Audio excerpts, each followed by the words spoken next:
Bahwa laki-laki derajatnya lebih tinggi dari perempuan, itu adalah kebohongan berkedok agama. Itu salah satu kebohongan besar atas nama agama. Ini ahli tafsir atau orang jualan tafsir dan membahas dan berbicara soal perempuan. Misalkan si Habib ini dalam filsafatnya dan lain sebagainya membaca paham-paham orang kafir. Ini tidak mungkin diterapkan di dalam keagamaan kita. Dan lokasinya cukup sempit, tapi kita bangun ke atas sehingga kita bisa tetap memaksimalkan fasilitas-fasilitas. Kata Nabi SAW bahwa saya dengan orang yang merawat anak yatim, yang menjaga anak yatim, terutama menjaga akidah, membentengi akidahnya anak yatim, seperti ini. Artinya dekat sekali. Maka ambil kesempatan ini, ambil satu momen penting ini, ambil satu kesempatan emas ini untuk kita bersama-sama berjuang di jalan Allah Subhanahu Wa Taala, menggapai ridhonya, menggapai jannahnya bersama Rasulullah SAW. Amin ya rabbal alamin. Kami tidak melihat nominal berapapun yang Anda tanam, tapi niat mulia Anda lah, baik yang diniatkan untuk diri Anda, terutama untuk orang tua Anda yang mungkin sudah rindu menanti sedekah jariah Anda. Hormat kami untuk Anda semuanya. Kami kan terus bersamamu untuk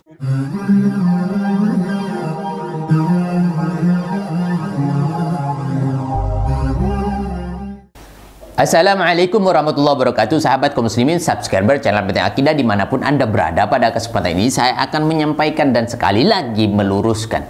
Saya pikir ini konten tidak akan pernah habis-habis kalau misalkan ini terus berlanjut. Karena ketika saya menelaah satu konten atau satu acara yang disampaikan oleh Habib Milenial ini, itu banyak kesalahan-kesalahan yang sifatnya fatal.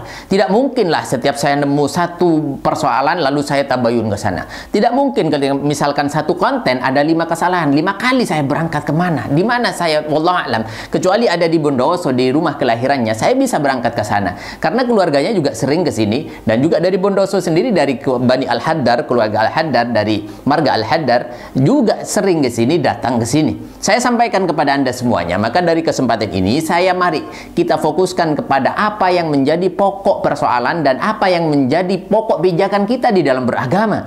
Jangan melihat ini karena lebih viral, tenar dan lain sebagainya. Anda boleh silakan mengatakan bahwasanya saya pansos, silakan, itu urusan Anda. Akan tapi urusan saya bagaimana saya menyampaikan apa yang saya ketahui dan ilmu yang saya ketahui, dan Allah berikan kemampuan dan keleluasaan saya untuk berbicara. Sebagaimana kalau misalkan kita diam, ancaman luar biasa dari Allah Subhanahu Wa Taala ketika kita menyimpan ilmu dan orang lain sesat bergelimpangan di mana-mana dengan pernyataan-pernyataan salah satu Habib, karena diangkat satu namanya menjadi salah satu nama yang seolah-olah ini menghipnotis umat. Astaghfirullahaladzim. Dan Rasulullah SAW sering menyampaikan doanya, Allahumma ighfir min ilmin la yanfa. Allah ampuni dari dosa-dosa ilmu yang tidak bermanfaat. Kita punya ilmu tapi kita tidak memanfaatkan, dan kita punya ilmu tidak berbarokah. Ini yang kita takutkan sebagai seorang Islam. Dan kali ini saya langsung saja kepada poinnya. Bagaimana di dalam kesempatan Habib Milenial menyampaikan sesuatu pernyataan-pernyataan yang sifatnya tidak berdasar. Saya sampaikan tidak berdasar karena ini kita akan sampaikan berdasarkan tafsir. Dalam persoalan wanita, bagaimana Cinta Laura menyatakan dan menanyakan kepada Habib, Habib bagaimana ini kok tidak adil, kurang lebihnya begitu. Seolah-olah dia mengadu kepada Habib supaya derajat wanita itu disamakan dengan laki-laki. Sering sekali agama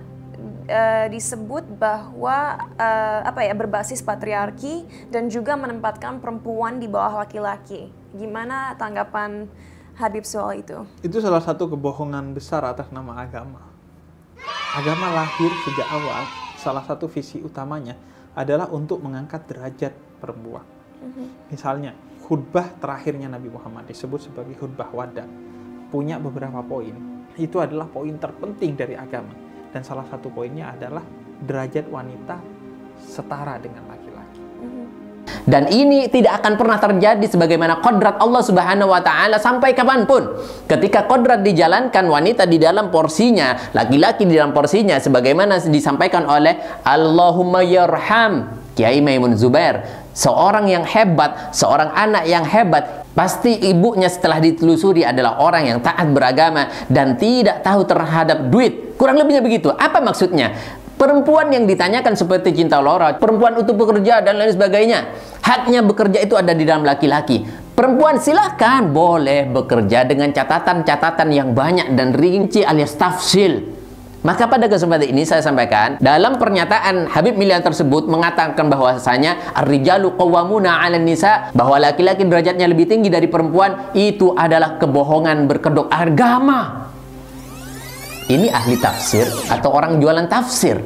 Saya sampaikan kepada Anda hari ini, ar-rijalu qawwamuna 'alan nisa bima faddalallahu ba'dahum 'ala ba'd wa bima anfaqu min amwalihim. Itu di dalam surat An-Nisa. Ini disampaikan di dalam tafsirnya dalam masalah fadl atau keutamaan. Ini ada dua hal yang disampaikan oleh mufassirin. Di situ dalam kitab Al-Qurtubi yang saya baca, yaitu keutamaan Wahbi. Ai bi fadlillahi rijala 'alan nisa min kaunihi ja'ala minhum al-anbiya wal khulafa was salatin wal hukam wal ghazza wa ziyadatul ta'sib wan nasibi fil miras wa ja'lit talaq bi aidihim wal intisab ilaihim wa ghairi dzalik dan lain sebagainya. Artinya menjadi khalifah, pemimpin, bagaimana menjadi sultan, bagaimana menjadi hakim, bagaimana menjadi para panglima perang, bagaimana menjadi bagian daripada orang yang mempunyai lebih banyak harta waris, dan bagaimana talak atau perceraian itu ada di tangan seorang laki-laki, bukan seorang perempuan. Wal intisab dan bernasabnya seorang anak hanya kepada seorang laki-laki, bukan perempuan. Ini satu. Jadi kita menjawabnya bukan akal-akalan dan membahas dan berbicara soal perempuan. Misalkan si Habib ini dalam filsafatnya dan lain sebagainya membaca paham-paham orang kafir. Ini tidak mungkin diterapkan di dalam keagamaan kita. Dan bolehlah kalau kita berbicara atau membaca buku-buku soal perempuan, psikologi perempuan, tentang perspektif, berbagai perspektif semacam ini tidak masalah. Tapi jangan persoalan agama. Kalau persoalan agama, kembalikan kepada agama. Allah yang mempunyai hukum itu semuanya, bukan lain-lain, bukan paham-paham dan pikiran orang-orang kafir, bukan paham pikiran-pikiran orang-orang filsafat, bukan. Astaghfirullahaladzim. Yang kedua yang disampaikan oleh musannif dalam tafsir tersebut, yaitu kasbi ma anfaqahu 'alaiha, bagaimana seorang laki-laki memberikan nafkah kepada perempuan yang berkewajiban itu laki-laki, wa ma dafa'ahu ilaihi min mahar, bagaimana mahar itu disampaikan oleh laki-laki kepada perempuan, bagaimana jihad dan harta-hartanya itu laki-laki, dan seterusnya dan seterusnya. Itu belum dalam keutamaan dan kelebihan dalam fisik, bagaimana menstruasi seorang perempuan, bagaimana haid dan lain sebagainya, kurang lebihnya nifas dan lain sebagainya. Astagfirullah. Ayolah, ini sudah logis semuanya bahwa laki-laki itu derajatnya di atas perempuan, dan ini yang menetapkan adalah Allah, bukan akal Anda. Dan Anda berdalih kepada orang awam yang tidak tahu terhadap sejarah, yang tidak pernah membaca kitab, seperti Cinta Laura misalkan. Anda berdalih itu sudah ada di Haji Wada. Haji Wada silakan Anda buka. Khutbahnya Nabi jelas rinci di sana. Film-filmnya juga beredar. Intinya di sana adalah salah satu wasiat Nabi, bagaimana beliau meninggalkan umatnya. Samalah kalau misalkan kita mau meninggalkan anak cucu kita, hati-hati di rumah, jaga istrinya, jangan bertengkar dan lain sebagainya. Sama di dalam Haji Wada juga seperti itu. Kalau boleh saya bacakan di dalam isi Haji Wada tersebut, inna linisaikum 'alaikum haqqan wa 'alaikum 'alaihinna haqqun illa yuti'na furushakum wa yarakum la yudkhilna ahadan tukrahuna buyutakum illa biidnikum. Yang artinya, wahai umat Islam, wahai manusia, jaga perempuan-perempuan kalian. Kalian punya hak atas dirinya, dan dirinya punya hak atas kalian. Jangan biarkan orang masuk kepada pelataran rumahmu tanpa izin kalian. Ini yang disampaikan oleh baginda Nabi. Bahkan di dalam satu kesempatan dan deretan khutbah tersebut, ketika perempuanmu, istri-istrimu melanggar terhadap syariat, melanggar terhadap aturan-aturan agama, maka pisah ranjang. Setelah itu kalau boleh, kalau misalkan kamu mau pukul-pukul dengan dorban ghairu mubarrih, yang tidak menyakitkan atau mencelakai. Astaghfirullahaladzim. Baiklah, ini adalah salah satu pandangan yang harus diluruskan terhadap umat. Jangan serta-merta menggunakan tafsir dengan akal kalian. Saya masih akan membahas satu konten lagi, di mana ini adalah tentang ilmu yang Anda sebutkan sebagai ilmu apa saja yang akan mengangkat derajat. Saya akan bacakan tafsirnya kepada Anda. Saya akan buka di hadapan Anda bahwa ini adalah penyelewengan dan penyesatan yang nyata dan terang-terangan dan disengaja. Kenapa saya sampaikan disengaja? Karena Habib Milenial ini menyatakan bahwa dia adalah ahli tafsir atau sarjana tafsir, kurang lebihnya begitu. Kalau misalkan sarjana tafsir masih menafsirkan sesuai otak dan pikiran dan perutnya, misalkan, mohon maaf, ini kepada siapa saja, umum, tidak hanya kepada Habib, maka falyatabawwa maq'adahu 'alan nar, kata Allah Subhanahu wa taala melalui hadis lisan baginda Rasulullah sallallahu alaihi wasallam. Siap-siap duduk di dalam api neraka, siap-siap di dalam neraka, siap-siap tinggal dan dibakar di dalam api neraka. Mohon maaf, saya tidak akan berbicara cinta dan cinta. Saya akan berbicara apa adanya. Tapi kalau misalkan zat yang paling cinta, zat yang maha cinta, yaitu Allah Subhanahu wa ta'ala, mencintai segalanya. Banyak masih hal yang harus dikupas dan disampaikan. Misalkan soal sifat Ar-Rahman dan Ar-Rahim. Anda tidak bisa menjelaskan serampangan kepada umat dengan alasan itu semuanya cinta diangkat. Padahal Ar-Rahman dan Ar-Rahim ini ada bagiannya masing-masing. Suatu saat saya akan menyampaikan lagi dan di konten yang berbeda, insya Allah. Semoga ini bisa bermanfaat. Dan sekali lagi kepada Anda semuanya, ayo kita kembali sebagaimana yang disampaikan oleh baginda Rasul sallallahu alaihi wasallam di dalam haji wada, apa yang ditinggalkan oleh baginda Rasul, yaitu syariatullah dan sunnah Rasulullah sallallahu alaihi wasallam. Semoga kita dijadikan sebagai umatnya yang kelak akan dikumpulkan dengan beliau dan tidak akan pernah memungkiri apapun, sekecil apapun, seremeh apapun sunnah-sunnah baginda Rasul sallallahu alaihi wasallam. Assalamualaikum warahmatullahi wabarakatuh. Bismillahirrahmanirrahim.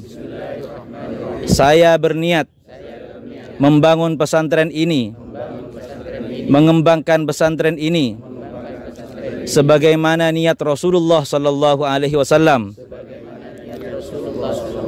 sebagaimana niat para masyayikh membangun pesantren. Bahwa kata Nabi, ana wa kafilul yatim fil jannah hakada. Kata Nabi sallallahu alaihi wasallam bahwa saya dengan orang yang merawat anak yatim, yang menjaga anak yatim, terutama menjaga akidah, membentengi akidahnya anak yatim, seperti ini. Artinya dekat sekali. Maka ambil kesempatan ini, ambil satu momen penting ini, ambil satu kesempatan emas ini untuk kita bersama-sama berjuang di jalan Allah Subhanahu wa taala, menggapai ridhonya, menggapai jannahnya bersama Rasulullah sallallahu alaihi wasallam. Amin ya rabbal alamin. Kami tidak melihat nominal berapapun yang Anda tanam, tapi niat mulia Anda lah, baik yang diniatkan untuk diri Anda, terutama untuk orang tua Anda yang mungkin sudah rindu menanti sedekah jariah Anda. Hormat kami untuk Anda semuanya. Kami kan terus bersamamu